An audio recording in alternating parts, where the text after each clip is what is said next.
Ngayong araw, magkakabit tayo ng Ayoto biled sa Honda Click. Unang part ng video, ilalagay natin ang projector sa bracket. Dapat nakatornilo at walang sasabitan sa likod para hindi mapigilan ng leveling. Bago ilagay ang shroud ng biled, e-testing muna natin upang makita kung nagana ang kanyang auto-leveling. Siguraduhing malinis ang wirings at nakatago sa likuran ng bracket at lagyan ng socket para madali i-troubleshoot. Sa pangalawang part naman ay tatangalin natin ang lens para mailagay natin ang kanya eyeline at signal light. Bago takpan ang lens, itesting muna kung nagana ang bawat ilaw na ating nilagay.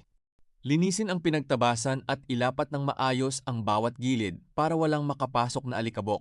Sa pangatlong video, ikinabit ko na ang kanyang lens at nilagyan ng sealant ang buong palibot ng lens para hindi pasukin ng tubig. At inilatag na rin natin ng malinis ang wirings. Bago ikabit ang headlight sa kanyang cover, subukang itesting ulit ang mga switch kung tama at ito'y nagana upang maiwasan maulit ang trabaho dahil minsan nagkakaproblema pag ito'y nakakabit na. At sa huling part ng video ay ikakabit na natin ang kanyang mga cover at mga tornilyong ating tinanggal. Dito ko nga pala nilagay ang switch ng auto leveling sa bulsa para madali ko lang i-adjust ang kanyang ilaw.